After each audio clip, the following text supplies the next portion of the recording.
Yeah. So jumping to the topic of today, getting started with mobile application development.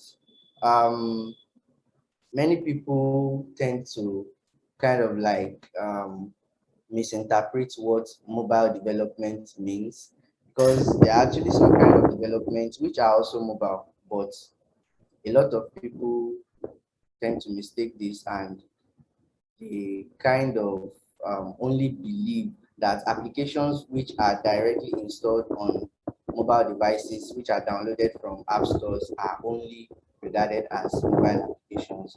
So this program is to kind of enlighten us on getting started with mobile application, about the differences and also the kinds of ways and methods and also the technologies we can use in developing mobile applications.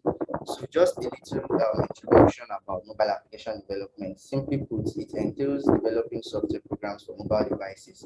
So it could range from smartphones, portable digital assistants, and wearables. So as opposed to general belief where many people think mobile application is all about so mobile application basically is all about mobile application development is basically all about developing applications for any device at all, any form of device which is mobile, ranging from even our VR headsets, which are also considered to be mobile devices. Building applications for platforms like this is also considered mobile development. And these softwares can either be pre-installed our devices when we buy them from the manufacturer, applications from the app stores, and also by so this is where it's this mobile application concept from, because people think a website and a mobile application is two completely different things. Yes, they are two different things, but still kind of open. So I don't know, some of us might have heard about responsive design or mobile first design. Websites we have on the internet today, most of them look very nice and cool on our mobile phones. We don't necessarily need to, gone are the days when if you want to visit a website, you can only go through maybe your desktop or something. But these days, websites fit into tablets, mobile devices like smartphones, and so on.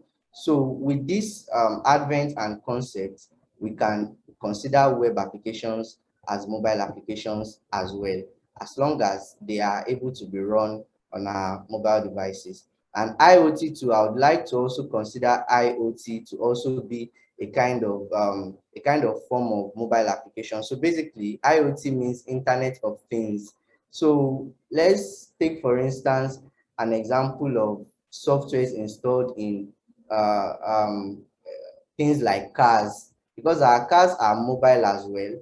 And the fact that our cars are mobile, we have some softwares installed in it which actually works in synchronization with our smartphones. So in this case, we can also consider this as mobile applications.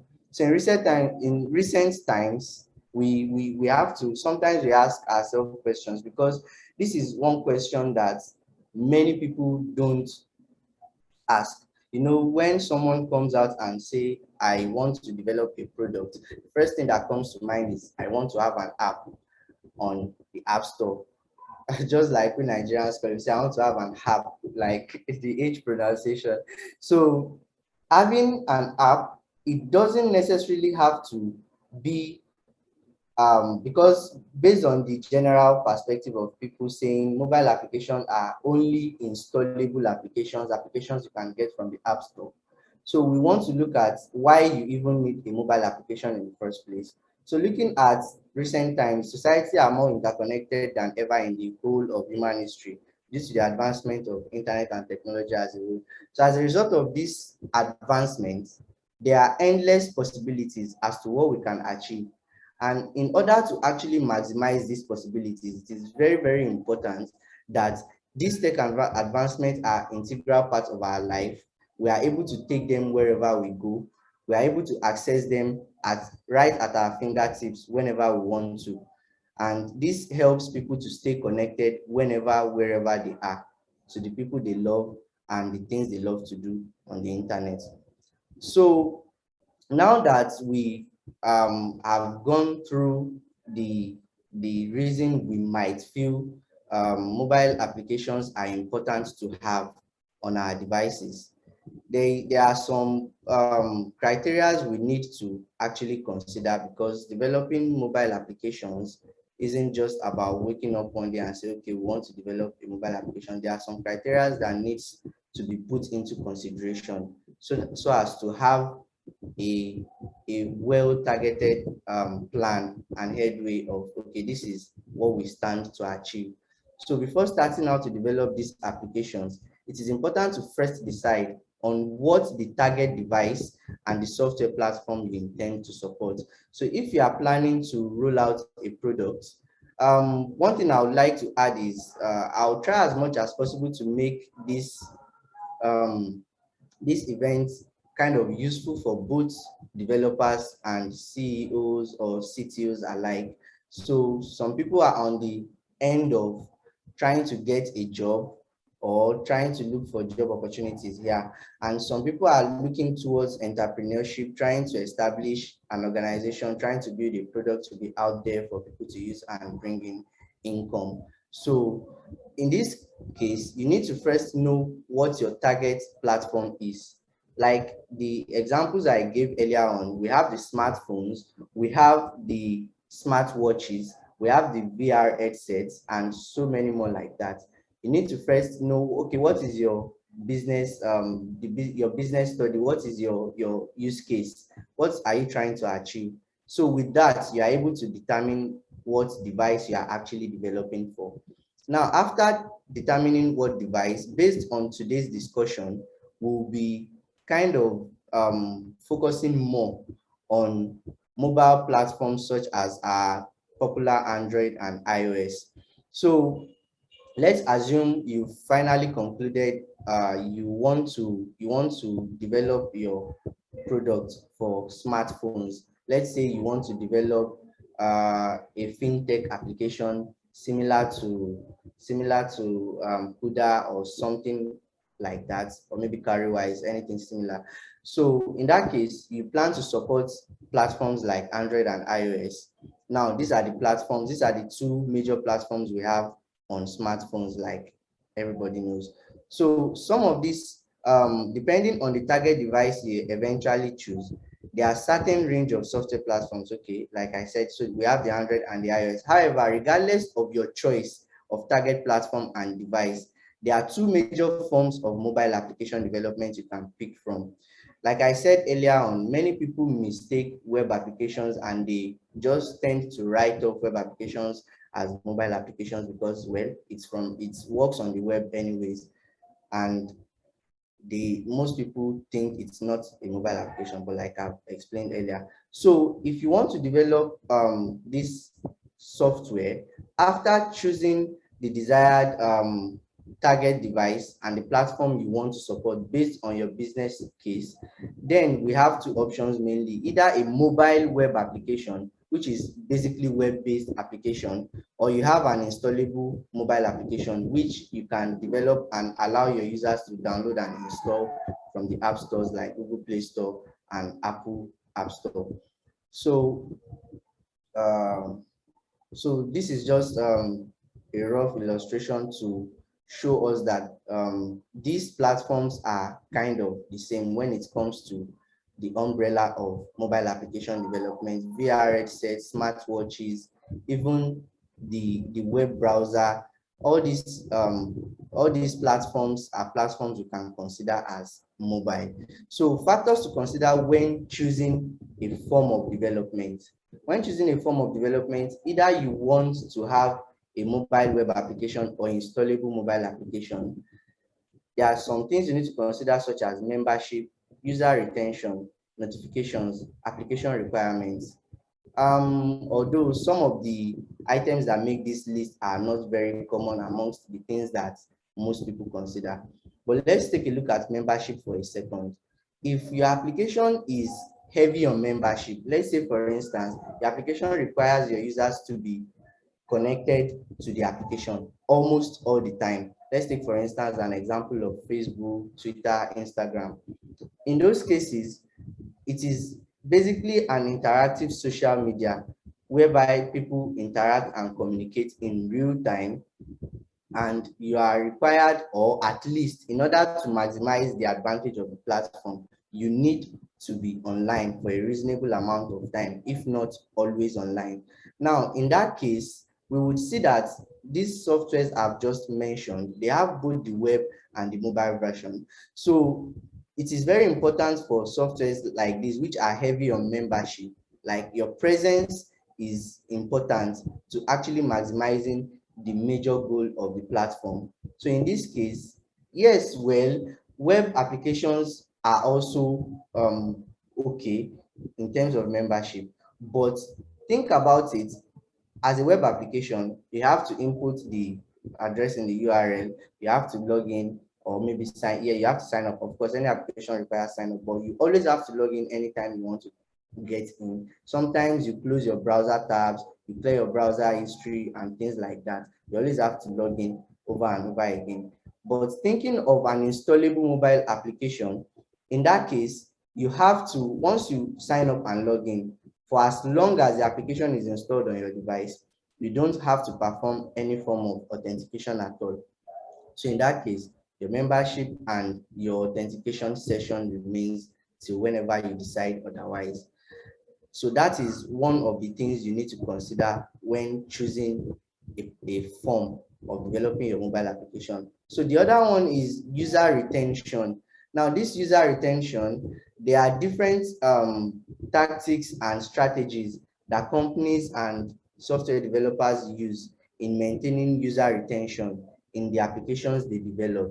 So take, for instance, now, this user retention actually is somewhat interwoven with notification, but it doesn't end on notification alone. So user retention, basically, let's say, for instance, you are building a platform where there is a gamified system. Let's say there is some kind of level, you perform an action, it levels up and things like that. When you know that being away from the application, you could drop in rank because you are leveling up, you are competing with other users. So it keeps you coming back. You want to perform more actions so that you can keep leveling up. Now, in this case, also related to the membership I spoke about earlier, it is rather stressful for someone who has to keep coming back, checking on levels, and trying to compete with other users to have to always input a website URL and having to go through all the hassle of opening a website. So basically, once you have the application installed, it is much more easier in that sense. Now, this notification aspect, yes, web has actually evolved to the point where you can also get notifications on the web, but still on the matter of inputting URL, visiting websites and stuff like that. And I don't know if it is just me, but web notifications can be very annoying at times because it just comes in randomly, and maybe you are even doing something else entirely and it just comes in randomly. So things like that. Notification, despite that notification can be enabled on the web, notification makes more sense when you have an installable mobile application and you get your notifications. Now, talking about application requirements, like I mentioned earlier from the beginning of the discussion, when people think of, I need to build a product, I need to do this, I need to do that, to allow people to do this and that. Now, these products coming in, people always first think of an installable mobile application. I want to have an app in Google App Store, I want to have an app in Apple App Store, but that isn't what it is all about, but many people don't know. So there is a certain concept called native SDK. So SDKs are basically software development kits, and we also have APIs, application programming interface. So basically these APIs are the ones that serves as an intermediary between two components, two software or hardware components that allows them to communicate seamlessly. So let's take, for instance, you have your WhatsApp application on your phone. or maybe this Zoom, probably you are viewing this event on your phone and you have the Zoom. It could also be your laptop. You have the Zoom application. Meanwhile, the camera, the speaker, and the microphone are integrated into your device. So Zoom is a kind of a guest on your device because you installed it. You have to download and install it on your device. So these APIs are the ones that allow Zoom to be able to tap into your device hardwares and also the other underlying functionalities so that it can be able to communicate with them, so that when you talk, people are able to hear you, are able to hear others. It can transmit your image and all.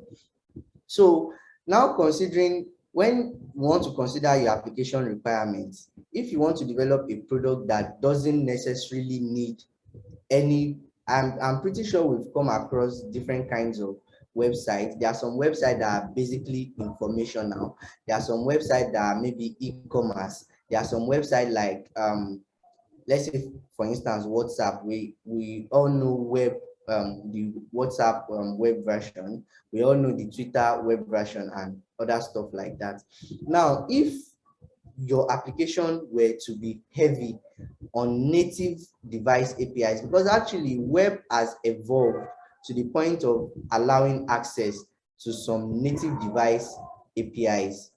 The reason there were limitations on this aspect previously was due to security concerns, but as things move forward and technology advances, more native APIs has been easily accessible through the web, like the camera, the speaker, and many other things you can access directly through the web. So in this case, when you are thinking of developing an app, you need to think of, does your application really need the core requirements that are deeply embedded in your device? So because actually a website runs in a browser, which means that the browser is an intermediary between your device and the application. And a browser is more like a sandbox, like a restricted space where there is limit to what you can access. So if you think the requirements of the application are not so heavy and critical on native APIs, it is actually safe. Also, of course, considering the other options, the other items that we've listed above, because most people tend to be short-sighted when making this decision and they only focus on one aspect of it.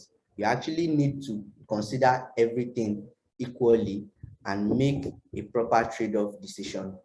So making this decision is all about trade-off. You need to consider all these options, then you'll be able to know where your use case falls on. So you'll be able to decide properly which kind of application you need to develop.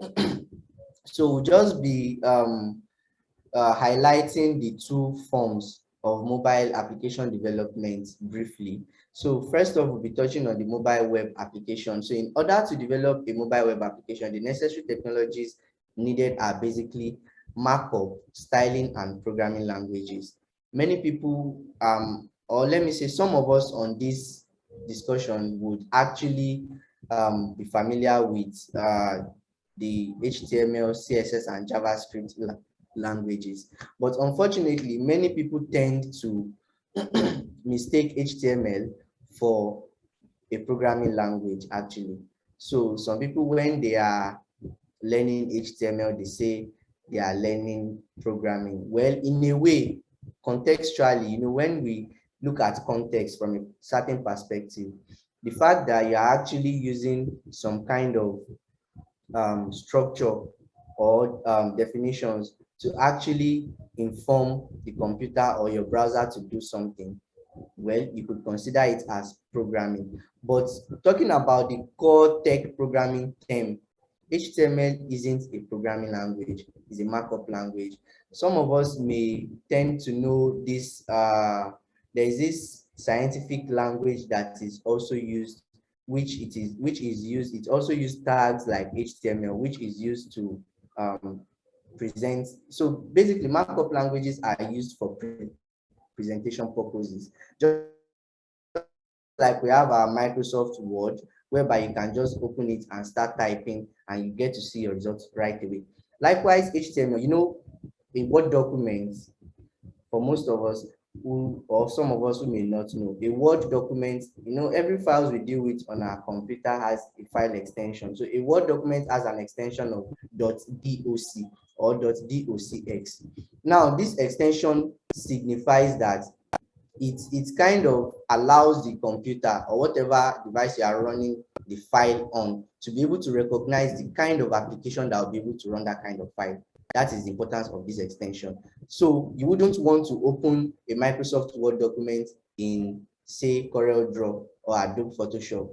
Obviously, it won't work. So likewise, HTML, it is built or was built to basically run in the browser, and it has its own extension as well, which is .html.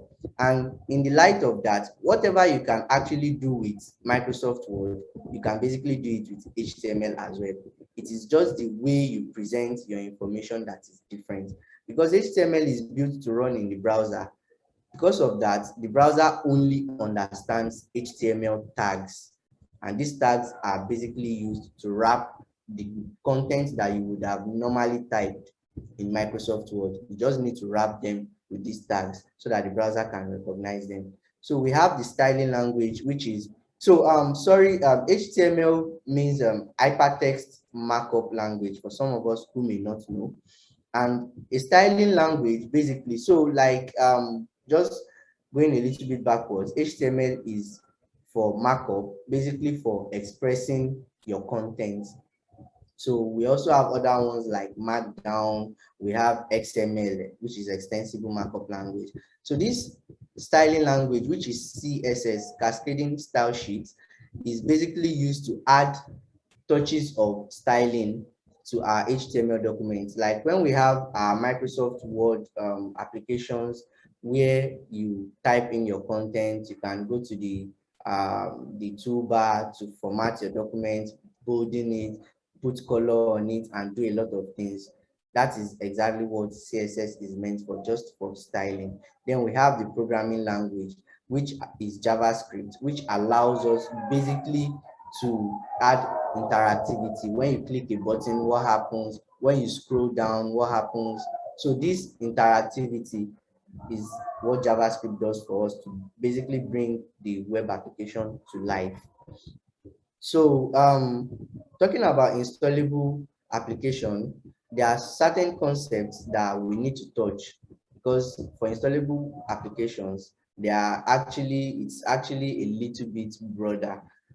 When we think of how we can actually achieve this, it is simply beyond HTML, CSS, and JavaScript alone. So we have three major concepts for developing installable applications, which is the cross-platform development, we have the hybrid development, and we have the native development. So this cross-platform development, basically, what it does is, previously in the previous slides, we have we mentioned of the target platforms, which I used Android and iOS as examples. So in this case, when we say cross-platform, just as it sounds, is basically a form of installable application development where you only get to write your code once and it runs on multiple platforms. In this case, we are using Android and iOS. So it means that when you use this method of development, you basically get to write your code once, and it is meant to run on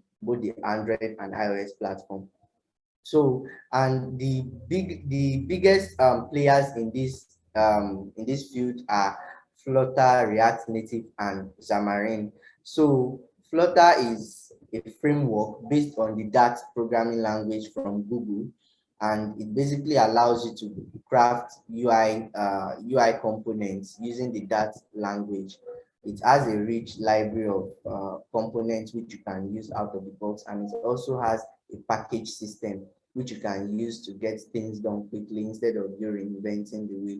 So the way Flutter works, Flutter started out as an iOS and Android framework, such that you only get to write your code once, and maybe with little background configuration changes, and your code just runs on both platforms out of the box. So just recent times, Flutter has expanded to also allow web development. It also allows desktop development. all from the same code base. And for React Native is from Facebook, which is a framework based on the React library. So React is basically a JavaScript library. And just to quickly touch on that, libraries are just basically a set of code which is already abstracted for you to just use them. So since that's not the main focus for today, I'll just let's just brush through that only. So this React Native has is based on the the Facebook React library, and it's also similarly to Flutter. It also allows us to develop both Android and iOS application from the same code base. And actually, this React Native has some limitations in terms of how much code can actually be shared cross-platform. Because Flutter has its own internal rendering engine, React Native uses something called Bridge to actually communicate between your code and the underlying native platform, which is your Android or iOS platform. So this actually later on in the discussion, we'll look at how they compare with each other. Then Xamarin is basically from Microsoft, which I haven't really worked with. So from the reviews I've read, it's a nice framework as well. If you are a fan of Microsoft, you can give it a check. Then we have the hybrid development, which basically, as it sounds, hybrid, it brings the two worlds together, the native platform and the web platform. So we are going to look a little bit closer at what native platform means in a bit. So the hybrid basically consists of these web technologies that we've gone over previously in the last slide, and then these are the two major players in this field. Actually, Ionic somehow uses Cordova in underneath to actually process its stuff. So this actually just allows you to write your code in normal HTML, CSS, and JavaScript, just like you would write any web application, and it creates a kind of wrapper around your HTML, around your web-based code, so that it's able to run on your devices like any other mobile application, and you can also publish it on the app stores. So we have the native development, which is mainly considered as the ultimate method of developing applications, because this native development, just as it sounds, native, it's like comparing someone who is a native Yoruba indigene to someone who is maybe from Igbo land and came to the Yoruba land to learn Yoruba. It's definitely not the same. There's going to be some itches when the Igbo person speaks Yoruba compared to when an actual Yoruba person. Although in today's world, it's not exactly like that, but let's just assume that is the way it is in this context. So for Android, which we all know, Android has two major languages which can be used to develop applications for Android. And when we say native, when you choose this method of development, whatever application you write only works for the platform you write it for. So which means that for Android, you can either use Java or Kotlin. Kotlin is newer compared to Java and is considered to be more expressive and easier to use compared to Java. But Java is a solid and battle-tested legacy programming language as well. Then we have the iOS platform for our iPhones, which uses Objective-C and Swift. So just as Java is to Kotlin, Java being the older brother here, also here Objective-C is much older compared to Swift. So, and just to touch briefly, we would be wondering that why is iPhone such a kind of glorious device, such that it barely lags, it barely hangs or anything. It's basically because this Swift language is a language that is internally developed and maintained by the Apple team. So they are able to actually build or tailor the language and their hardwares to basically work together. But we have different brands of Android phones. We have Redmi, we have Samsung, we have Nokia and Google and so on. So these things are not really regulated and anybody could just develop whatever they want. But in this case, Swift is more of an internally managed language, which makes everything just to work smoothly the way it does. So we are going to look at when to choose either of these methods so that we can know how to make a good decision when trying to choose a concept of development. But before I proceed, I would like to ask if anyone has any questions so far. Questions. Why don't you just wrap up the session, and after the section, we will collect the questions together and allow you to answer them then. All right, in that case, please, if anyone has questions, just jot them down till we finish up.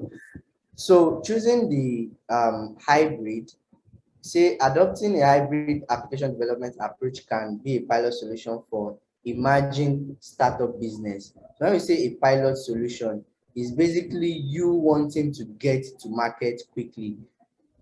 So considering an emerging startup business whereby you are new, you want to establish something new, you are trying to create something new, and you want to quickly develop something to be out there for people to use and see the feedback, how people react to it before you actually know if the effort is worth it, and you may eventually decide if you probably want to change course or you want to remain on the same path.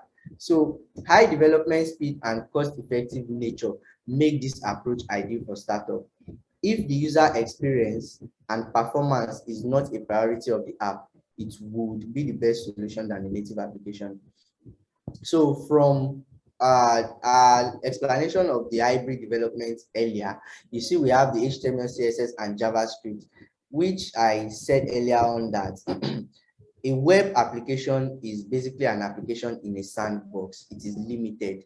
There is limits to the access it has to your device resources. Even your storage, the device is always limiting the browser as to how much access it has to your device. So let's say, for instance, your browser is consuming too much RAM or too much storage or memory.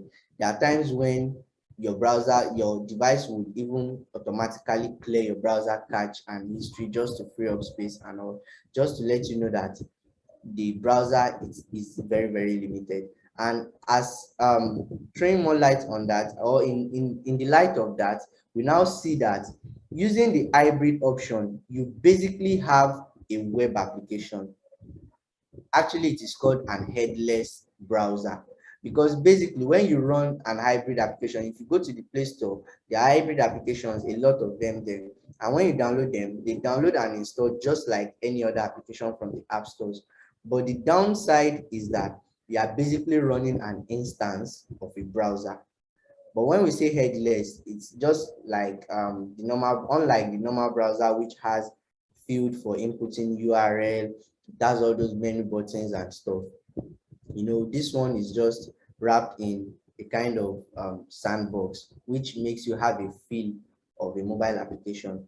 But because it is a sandbox application, it actually has limits to what it can access. And that's why we say if the user experience and performance is not critical. So let's say, for instance, you just want to quickly develop something and push out there to get people's feedback. Well, sometimes first impression lasts long, like we all know. But still, it depends on what you are doing. You may be able to trade off performance, or even maybe your application is a very simple application that doesn't even necessarily need much resources on your device to run. So in that case, you can actually go for hybrid. But like I said, our first impression lasts longer. So that is why we have to consider all these options and weigh and balance our choices. So talking about cross-platform, the business needs to target audience on different platforms at the same time. and the company has a limited budget, but it requires a satisfactory app performance. That satisfactory is, I'm sorry, it's supposed to be in quotes, because talking about satisfactory, remember when I was highlighting the native development, I stated it to be the ultimate method, because talking about performance, the depending on which of these options you choose will determine how limited the application will be to device resources, and will also determine the performance. Performance in this case, we are talking about the app speed. There are some applications that you download from the store, you will notice that using them, they lag, maybe you click on a button and it's taking long to respond and things like that. But sometimes, or let me say most of the time, this whether you use hybrid or cross-platform, the lagging part of it isn't mostly significant most of the time, except if you're actually building something heavy, and instead of you choosing a better method, you decide to just jump the whole stress and budget and all, and just settle for less. So in case where you can make do with satisfactory app performance and you want to target multiple platforms, we can say cross-platform is ideal. And shortly, we are going to see in depth how these methods differ. Mr. AbdulGafar, Yeah. concerning the platform, sorry, I have to take it back. Sorry. All right. After the discussion, right? So this is, oh, sorry, did you say you want me to take this again? Okay. So looking deeper into the comparison of this method, there are factors we need to consider before choosing a development method or concept. And from what I put together here, it could be useful for founders, CEOs, CTOs, and developers alike, depending on which part you fall in. So some of the things we need to consider is the performance. So talking about performance, quickly flashing back to, okay, so talking about performance, here we quickly flashing back to the previous slide. If you look at this, let's take it from the hybrid. So this hybrid, basically, we are using a sandboxed browser, right, and headless browser, which is obvious to us that it's definitely going to have a lesser performance, because like we said before, the browser has limited resources it can have access to because it is sandboxed. Now, these cross-platform developments are actual programming languages. Remember, we said these are not programming languages, except the JavaScript, little bit of it. Now, these cross-platform developments are actual programming languages which are able to run directly on the device. So they have their own internal representation of the UI elements of the native platform. So let's say, for instance, now you notice that some applications on Android, the back button, there's sometimes a back icon at the top. So it is usually different from the one you would see on an iPhone. So these are native elements. The way the back icon looks on Android is different from that of iOS. So this cross-platform development, they kind of have their own way of representing these native components, of accessing them. In terms of Flutter, Flutter has its own custom component that it uses to model after the native components. And in terms of React Native, basically, the good part of React Native is the way of writing React Native is very similar to you writing HTML. So it uses tags similar to HTML. And in the end, React Native kind of interprets all the tags you write together and interprets it to the equivalent native components for this native platform, which tells you that there is a lot more work going on to actually make these two methods look like what an Android and an iOS application needs or should look like, which means that no matter how you do it, in a way, sometimes it may be insignificant and negligible, but there is always a performance trade-off sometimes. And budgets, thinking of budgets now, when we think of hybrid development, because it is relatively, I wouldn't say very, because it is, this is subjective now, but based on general belief and experience, it is relatively easier to actually learn HTML, CSS, basically the web technologies, compared to learning a whole full-blown programming language. So in light of that, it is much cheaper to actually get developers for an hybrid application compared to a cross-platform application. So in that case, when you think of budget, you think of, if you really want to be on a very low budget, you can think of hybrid. Or if performance, you need a satisfactory performance from our previous slide, and you still want to kind of maintain a reasonable level of budget, then you go for cross-platform. But if you have a kind of company that has a heavy funding backing and there is a lot of funds on ground, going for native won't be a big problem. The only so the major reason the budget for native is more is, firstly, because these are full-blown programming languages as opposed to the hybrid development. But when we talk about full-blown programming languages, we can liken it to the cross-platform. But also, if you are developing native, that means you need to have two teams. If you want to target both Android and iOS, you need to have a full team for the Android development and a full team for the iOS development, which means that you are basically paying for two teams when you could pay for one using these two platforms. So the time to market, considering the fact that it is easier to get up to speed with the web technologies, like we also discussed in the previous slide, it is faster to get something up to speed with the hybrid or even the cross-platform development compared to the native. Then talking about UI, UX, user interface and user experience.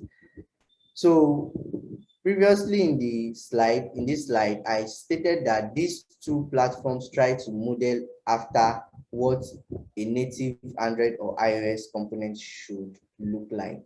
So, which means that no matter how these two platforms can actually try as hard as possible to model after these components, this native is still going to do it much better because, of course, it is native. And we have the functionality. So the functionality, like I was talking about native APIs previously. So I would like to add that, just to quickly throw a little bit light on comparing hybrid and a web mobile application. So the hybrid in this case now is very similar to the normal HTML and CSS, which we said that if your functionalities are limited, if you don't have use for much native APIs, you can actually go for the hybrid. So you can actually go for mobile web, but for you to use hybrid, which means that maybe all you need is mobile web, but at the same time you still need your app to be in the app store. So in that case, you would consider the functionalities your application wants to have, because actually there are some functionalities you want your app to access, although you can access them with any of these three. But since this is native, it feels at home. When you're at home, you feel different. So it is much easier to actually have seamless access to these functionalities. Then the job opportunity and income. So based on everything we've discussed so far, I think it's pretty much obvious that native development definitely pays more income compared to the other two, and then followed by the cross-platform. Excuse me, please. And followed by the cross-platform, which is actually in terms of if you fall under this developer's perspective. But as a founder, CEO, or CTO, when you think of when you think of how much budget, so it's just like budget and job opportunity being opposite each other. No, sorry. So income and job opportunity, yeah, also in this line, they are kind of opposite to each other, because if you think of you having more income, you also need to think of job opportunities, because actually, since many people are trying to manage funds as much as possible, they are trying to be on budget as much as possible, they try to opt for either of these two platforms, which means that you can relatively easily get job on these two compared to the native. And usually, because these native languages has been around for a very long time, so most times when you are trying to look for job, the job requirements for native development is usually very high and daunting, and only really skilled developers can give a try on this one mostly. So, but don't be intimidated if you are, even if you are not very much confident of yourself. You can still give trials. Sometimes failing isn't such a bad idea. At least it helps you figure out where you are lacking and what you need to do next. So but considering the ease, because over the years cross-platform development has actually improved a lot, and actually you can barely tell any difference between cross-platform and native development. So because of that, cross-platform actually has more job opportunities than either of these two. I'm talking about the income. Well, native still rocks. So existing knowledge as well. Like we know that the hybrid development is based on HTML, CSS, and JavaScript. If you are a skilled web developer, or even if you are just learning web development and you plan on going into mobile application development later on, if you are scared or you are not ready to learn something new yet, you can give hybrid development a go first, since it makes you feel more at home. You use the technologies that you are used to already. Also, in the cross-platform field, if you are a skilled web developer, React Native is also a good option for you if you are scared of learning something new entirely. But I have to also be a little bit biased here, because I started out as a web developer, but recently I've been working mainly on Flutter projects. And I would say that I started working with Flutter without really learning it prior to using it. So basically, I learned on the job, and Flutter isn't really a bad idea. So if you are thinking of maybe you are an existing web developer and maybe you should choose React Native, you could also give Flutter a try. It's not that hard. So, but as a matter of fact, I develop Flutter applications. I also use React Native very well, and I could also develop hybrid applications.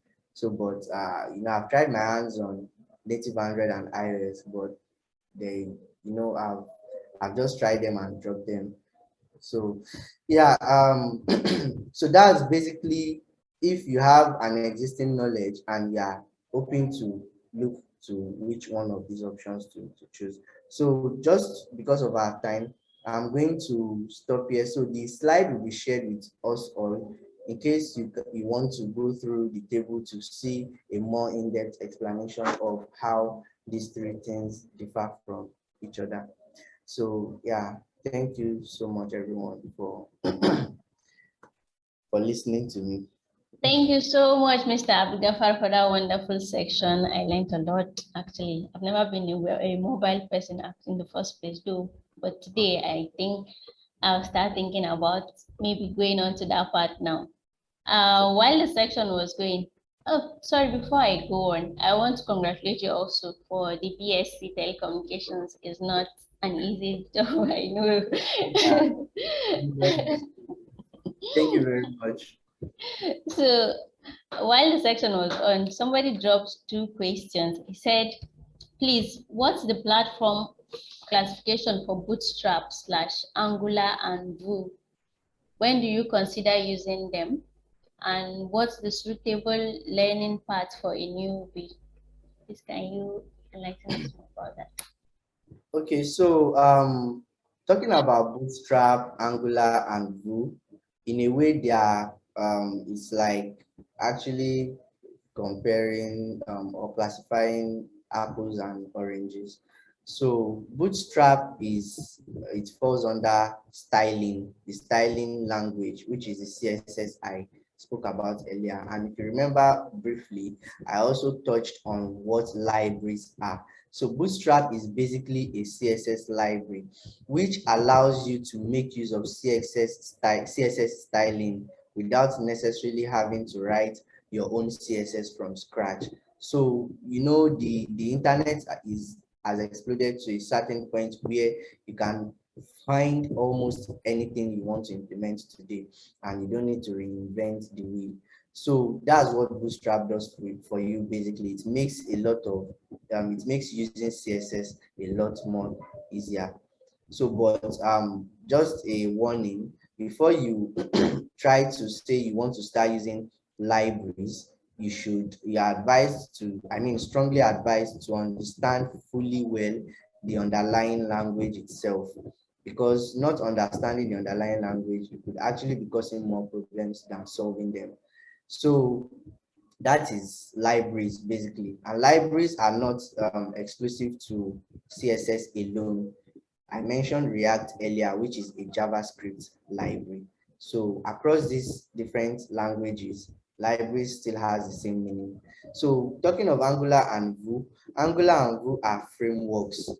So they are JavaScript frameworks. Angular is from Google, while Vue is the major person behind Vue is Evan Yu, and he was a former employee of Google before he left Google to develop this awesome framework.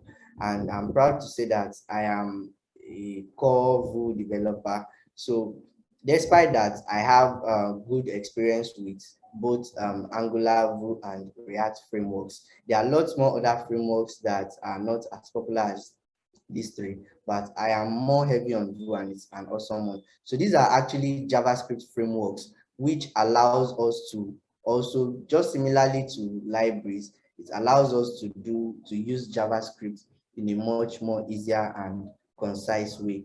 But the only difference between libraries and frameworks is that while libraries does not deviate from the original concept of the language itself, so libraries is, when you are using libraries, is exactly the same way you would use the original language.